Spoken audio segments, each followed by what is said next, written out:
It's been 2 years since my husband died, and for 2 years I've kept this hilltop villa locked and empty. But when I came back today, every hair on my arm stood on end the moment I saw the garden. My husband's favorite roses were thriving, freshly watered, glowing as if someone had just been there. When I finally forced myself to check the hidden CCTV recordings, what I saw on that monitor nearly stopped my heart altogether. Before the story really begins, drop a comment telling me where you're watching from, and don't forget to like this video and subscribe so the channel can keep growing with more stories like this. Now picture a black sedan climbing a foggy mountain road late one afternoon. Behind the wheel sat Hannah, fingers clenched on the steering wheel until her knuckles turned white. 2 years had passed since David, her husband, collapsed from what everyone called a sudden heart attack, and in all that time she hadn't gone back to their weekend villa. The memories hurt, but the bills for the empty house kept arriving, and today she had finally decided it was easier to sell than keep paying for a place she couldn't enter. She turned into the narrow lane that led to the property, bracing herself for wild grass, peeling paint, and the dead hush of an abandoned house. She was already imagining the cost of cleaning and repairs before she could even list it. Instead, when the wooden gate came into view, she slowed. The fence looked new, the gravel drive was swept, the front yard oddly perfect. Heart thudding, she parked and stepped into the cold air. Up close, the shock deepened. The rose beds were lush and neatly trimmed, full of the imported roses David had babied for years, their petals perfect and the soil still damp. They should have been brown sticks by now. Only one other person had a key, David's cousin Ryan, always broke and always begging for small loans. But he'd never once mentioned coming here. With her heart hammering, Hannah tried the heavy padlock. It opened with one smooth twist, metal clean and shiny. Inside the yard, the place felt disturbingly alive. The porch was swept and the flower pots were in place. Nothing looked abandoned. Hannah felt like a trespasser in her own home, but the deed still carried her name. She pressed her ear to the door, heard only wind, and eased the key into the lock. The door swung open and a soft lavender scent washed over her, David's favorite room spray, not the stale air of a sealed house. Sunlight fell on a dust-free leather couch and a gleaming glass table. Fresh flowers stood on the dining table, and in the kitchen the fridge hummed, packed with groceries whose expiration dates were only days away. Someone was living here now. Fear crawled up her spine, but anger wasn't far behind. This had been David's sanctuary. Who dared take it over without a word? Hannah moved through the house with the cautious steps of a stranger. Every room was clean, beds made, towels folded, toiletries lined up in the bathroom. In the master bedroom, fresh clothes hung in the wardrobe, none of them hers. There were men's shirts in David's size and style, but also women's dresses and silk robes she'd never seen before. It wasn't a squatter passing through, someone had settled in. That was the moment she remembered something most people didn't know existed. David's hidden room, the one he'd built behind the bookshelf in his upstairs office. David had always been serious about security. In his office, behind a tall built-in bookcase, he kept a safe and a rack of CCTV equipment that watched the villa from every angle. If the system still worked, it would show exactly who had been here. Heart pounding, Hannah hurried upstairs. The office sat exactly as David had left it, neat and orderly. She went straight to the bookcase, felt under the third shelf for the concealed switch, and pressed. With a soft click, the shelves eased forward. She slipped through the narrow gap into a cramped, windowless space where dark monitors waited in a row, the air faintly dusty. Hannah dropped into the little swivel chair and hit the main power button. Indicator lights blinked awake. Fans whirred, and after a few seconds the screens came alive, dividing into grids of live camera feeds. The terrace, the living room, the kitchen, the front gate. All empty. She exhaled in shaky relief. At least for the moment she was alone. But the emptiness only sharpened the question digging into her ribs. Moving the mouse, she opened the archive and scrolled back to the previous night's recordings. Her finger hesitated over the mouse, then clicked. At first, the living room sat in silence. She sped the footage up. Hours flicked by in seconds. Then the front door opened and the light snapped on. A man walked in with the confidence of an owner. He wore one of David's casual white shirts and a patterned lounge sarong Hannah recognized at once. When he turned toward the hidden camera behind the wall clock, his face came into sharp focus. It was Ryan, the same Ryan who constantly complained about being broke, who swore he was too busy and too far away to ever check on the villa. On screen, he flopped onto the leather sofa, turned on the TV, and called out casually as if he'd come home. A moment later, a woman descended the stairs in a silk robe, carrying a tray with fruit and drinks. When she stepped beneath the chandelier, Hannah's world cracked. The camera caught her face clearly. It was Lisa, Hannah's closest friend, the woman who had held her while she sobbed after David's funeral, who always said she was there, like a sister. Now Lisa curled up comfortably beside Ryan, fed him fruit, and let his arms settle around her shoulders as if this house, this sofa, this life were theirs. Hannah's tears came hot and fast, born not of grief, but of rage. Two people she had trusted most were living in her husband's villa, like a honeymoon couple. She groped for the volume controls and turned the sound up. The audio was a little fuzzy, but their voices were clear enough to slice through her. "Pretty comfortable, huh?" Ryan said between bites. "Good thing we've been taking care of this place." Lisa laughed softly. "Better we enjoy it than let that naive widow sell it cheap," she replied. "She'll never suspect a thing. Hannah is too gullible. She thinks you're the devoted cousin and I'm the loyal best friend." Hannah whispered the words, "naive widow," under her breath, tasting how cruel they sounded. She wanted to smash the screens, but something told her to keep watching. What came next tore the ground out from under her. Ryan began pacing, annoyed. "How long are we going to sneak around like this?" he demanded. "When do we transfer the title?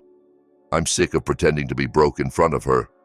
Lisa leaned back, completely at ease. "Relax. These things take time," she said. "We got rid of David 2 years ago without leaving a trace. Don't tell me you can't handle some paperwork." The phrase, "got rid of David," hit Hannah like a punch. For a moment, she thought she'd misheard. She rewound a few seconds and put on the old headphones hanging nearby. This time, every word was painfully clear. Ryan hissed, "Don't say that out loud. If anyone hears, we're finished." Lisa scoffed. "Who's going to hear? The villa's isolated. Hannah won't come because of her trauma, and the locals don't care." The plan was perfect. The herbal medicine I swapped for his heart pills worked slowly but surely. No poison on the report, just heart failure. Memories snapped into place. A month before he died, David had complained that his pills tasted different and made his heart race. At the time, Hannah was in the hospital herself, and Lisa had offered to pick up David's prescription to help. Later, she'd mentioned the pharmacy had given a different brand, a generic that worked just as well. Hannah had believed her without question. Now she understood she'd watched her husband being killed, dose by dose. Bile rose in her throat. She wanted to scream, but her survival instinct stirred first. But just then, the distant rumble of an engine reached her ears from outside the office's closed window, growing louder until it stopped right by the gate. Hannah yanked off the headphones and glanced at the live feed from the front camera. A white SUV had parked beside her black sedan, which she'd foolishly left in the driveway. On screen, Ryan stepped out and began circling her car, his frown deepening. Lisa joined him, peering through the window. Hannah could hear their voices through the porch microphone. "This is Hannah's car," Lisa said sharply. "What is it doing here?"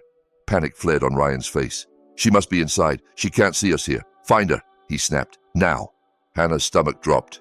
She killed the monitors so no light would leak through the cracks around the hidden door and left herself in total darkness. Then she curled into the corner, heart pounding in her throat, whispering a desperate prayer. Downstairs, the front door crashed open. Heavy footsteps stomped across the floor. Cupboards banged, doors slammed. "Hannah!" Ryan bellowed. "Hannah, come out!" Lisa's heels clicked rapidly as she searched room after room. "She's not down here," Lisa shouted. "Check upstairs. Check David's office." The office door flew open with a thud against the wall. Hannah heard them moving meters away, separated only by the bookshelf. "Empty," Ryan muttered. "Maybe she left." Lisa's voice turned sharp. "Use your eyes. I left this chair facing the window this morning. Now it's turned to the desk, and there are finger marks in the dust. Someone was sitting here. David had secrets. What if there's a hidden room?" Hannah's pulse roared in her ears. If Lisa guessed right, she was finished. Ryan muttered that he'd never heard of any hidden room, but Lisa was already tugging at the bookcase, convinced David had secrets. Wood groaned as they shoved and the concealed door handle rattled, though the lock held from Hannah's side. "It's bolted," Ryan grunted. "Get a crowbar." Lisa sent him downstairs for tools. Hannah knew that was her only chance. The hidden room had one escape, a narrow ventilation duct leading to the attic and the small service roof at the back. She climbed onto the desk, yanked off the vent cover, and squeezed into the cramped shaft just as the first clang of metal rang out behind her. Cobwebs brushed her face, nails tore at her clothes. Her knees scraped raw on the metal as she crawled. By the time Ryan realized the secret door wouldn't budge easily, Hannah was already kicking out the final vent cover and dropping onto the damp concrete of the back roof. Rain had started to fall, masking her landing and soaking through her clothes in seconds.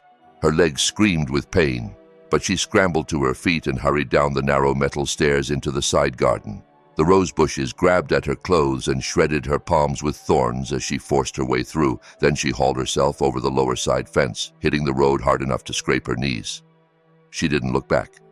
She ran down the dark village lane toward the main road, storm wind pushing at her back, the villa shrinking behind her like a bad dream that refused to fade. Her lungs burned, her heart beat louder than the thunder, but she kept going until the houses thinned and the road widened. By the time she reached a busy stretch of road, the storm was raging. Headlights streaked past in the rain as Hannah stumbled into a tiny roadside coffee shack and begged the owner for a ride down the mountain.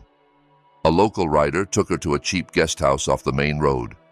In the narrow, damp room, she sat on the floor and stared at her reflection in a cracked mirror. Mud-streaked dress, crooked scarf, hollow eyes. She didn't sleep. All night she replayed the last months of David's life. Lisa's help, Ryan's money problems, the way everyone had accepted the heart attack story. By morning, something harder had formed. Resolve. She bought plain clothes, a cheap phone with a new number, rented a small car, and drove straight to the town where David's pharmacy stood. The faded sign and cramped shelves hadn't changed. Behind the counter, a young man with glasses. Tom, the assistant pharmacist David had always tipped generously, looked up and blinked in surprise at her gaunt face. Hannah forced a smile and told him she was gathering David's medical records for insurance paperwork, but some prescriptions seemed missing. Could he check the last month of heart medication before David died? Tom hesitated, then, remembering David, nodded. He pulled up the files. After a long silence, his frown deepened. He turned the screen slightly toward her so she could see. David's regular heart pill prescriptions appeared in the system, but every single one was marked canceled, not collected. Instead, there were several large purchases of imported herbal tonics and energy supplements Tom said could dangerously accelerate heart rate. He remembered warning the buyer, a woman who said she was a relative. She'd insisted David wanted natural remedies and showed a signed authorization from his wife. When Hannah asked if he remembered her, Tom closed his eyes and thought. Pretty, long hair, very sweet, he said slowly. Strong perfume and a gold bracelet with a letter L charm. That was all Hannah needed to hear. Lisa. Tom fetched a dusty folder from the back and produced the original authorization letter. The signature on it imitated Hannah's name badly, the strokes stiff and wrong. The date on the paper made her stomach twist. That day, Hannah had been lying in a hospital bed with an IV in her arm. She couldn't have signed anything. Tom, increasingly uneasy, printed copies of the letter and the suspicious transactions and handed them over. Hannah thanked him, asked him not to mention her visit to anyone, and stepped back out into the sunlight with a file that felt heavier than stone. She now had proof that David's medicine had been switched, but she didn't rush to the police. Ryan's family had influence and Lisa had money and charm. A quiet complaint might simply vanish. She needed their own fear and words on record, so Hannah turned her old phone back on. Missed calls and frantic messages from Ryan and Lisa flooded the screen. After steadying herself, she called Lisa. Her friend answered at once, voice high with practiced panic. Hannah told her in a shaky whisper that she had gone to the villa but fled after seeing a dark shadow on the porch that looked exactly like David, too terrified to even drive her own car home. She said she'd hitched rides back to the city, then turned off her phone because she was in shock. On the line, Lisa went quiet for a heartbeat. She knew how superstitious Hannah could be, and guilt made the ghost story all too believable. Soon her voice softened, full of false comfort. She claimed that she and Ryan had been passing by on business, seen Hannah's car, and gone in only out of concern. Hannah thanked her over and over, then begged a favor. Could they please bring her car back to the city? She didn't think she could ever step foot in the villa again. Lisa promised they would, and insisted on visiting that night to check on her, sounding every bit the caring friend she pretended to be. That evening, they arrived at Hannah's house wearing expressions of worry and sympathy. Ryan lectured her gently about traveling alone to such a remote place, while Lisa sat beside her, holding her hand and offering tea. On the coffee table lay a brown envelope, empty inside.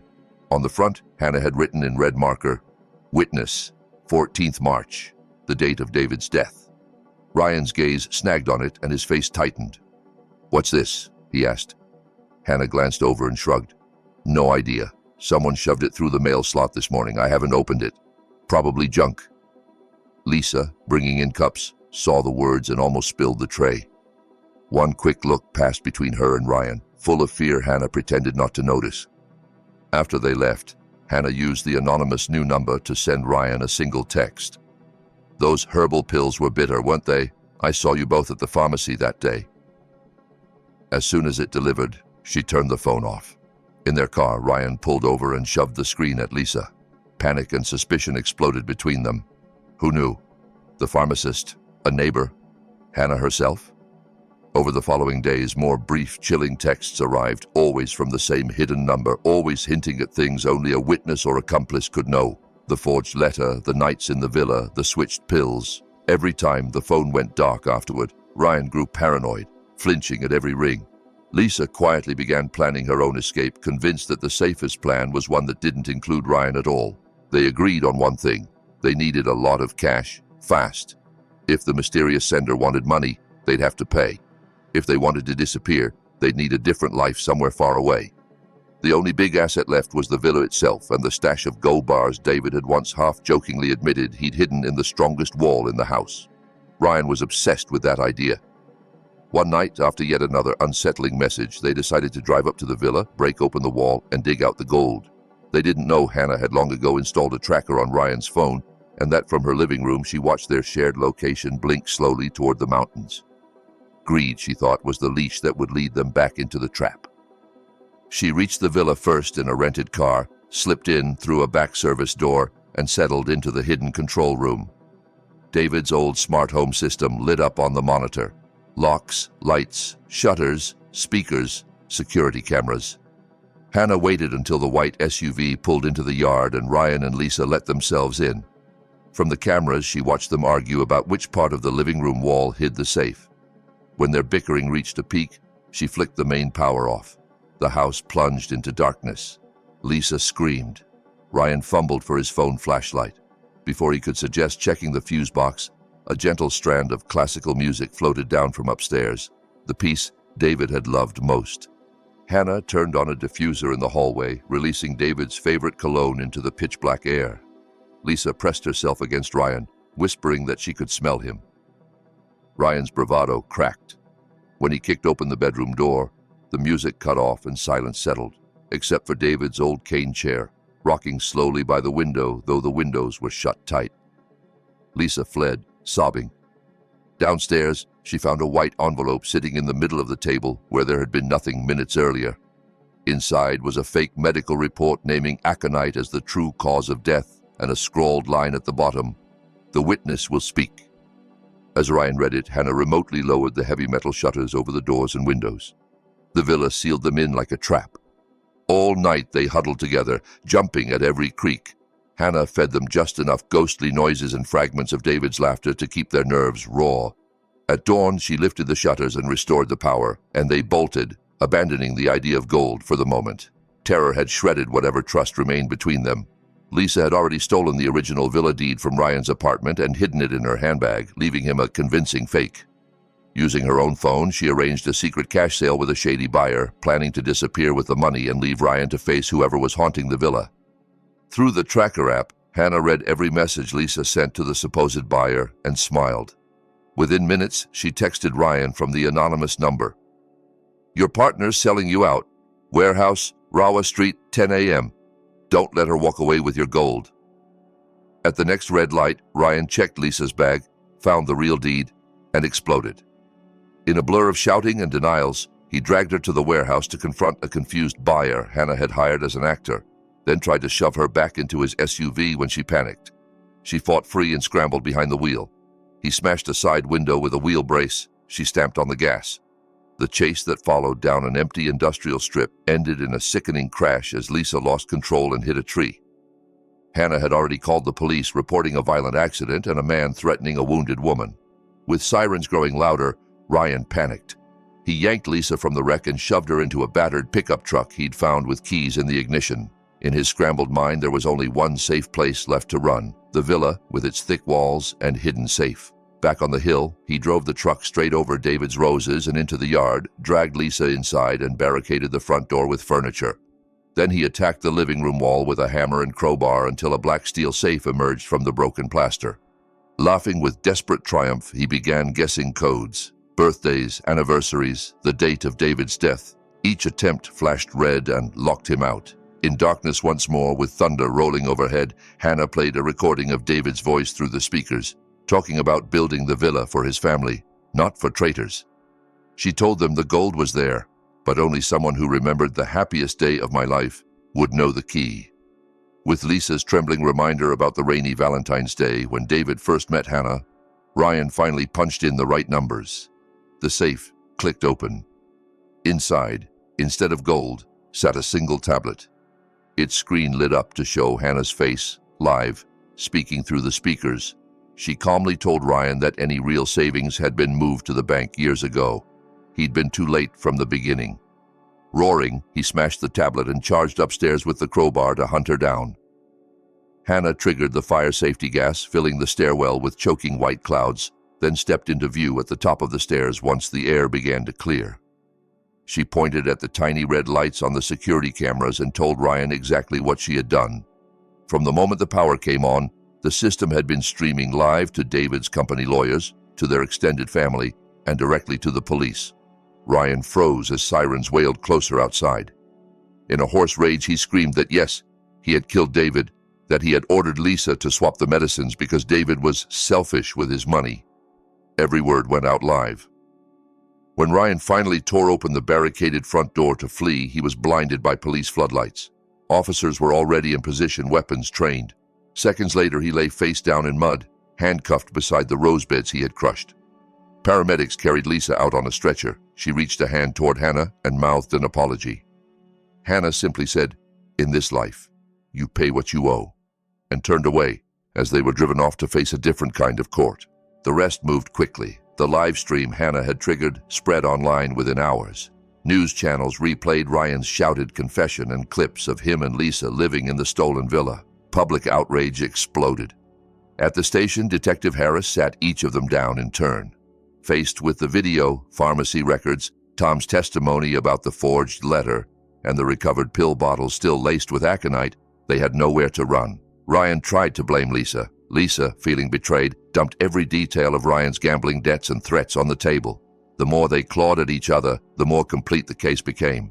Months later, in a packed courtroom, Ryan was sentenced to life in prison and Lisa to 20 years. Their businesses collapsed, their names turned into curses online, and their families disowned them.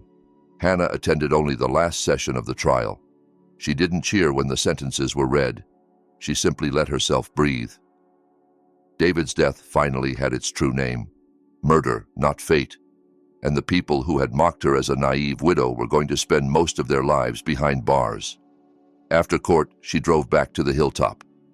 Thanks to months of renovation, the villa no longer felt like an open wound. Everything Ryan and Lisa had touched was gone, donated, or destroyed. But the rose garden remained. Under her care, the bushes grew thicker than ever, blossoms spilling over the beds like a quiet celebration. Instead of selling the place, Hannah followed a wish David had once shared and turned it into what he had dreamed of. A home that helped others, with a new sign over the gate that read, David's Haven. The rooms that once hid murder plots and fear became a home for bright children with nowhere else to go, orphans and kids from struggling families who needed a safe place to live and study. Their laughter filled the halls. The old living room where Ryan and Lisa lounged now held long tables, stacks of books, and scattered crayons.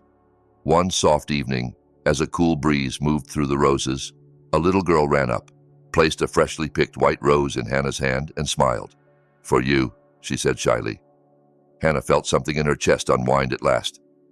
Hannah looked out over the mountains as the sky turned gold. For the first time, the villa felt lighter than air. She whispered a message to David, wherever he was. "It's over, you can rest, your house is clean again." Wealth had tempted Ryan and Lisa into murder, but in the end, every lie had come to light, every betrayal had been paid for, and the legacy of the man they killed had become a shelter instead of a prize.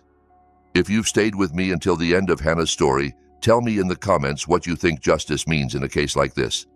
And if you want more stories where evil almost wins but doesn't, remember to like this video, subscribe, and share it with someone who needs a reminder that no secret stays buried forever.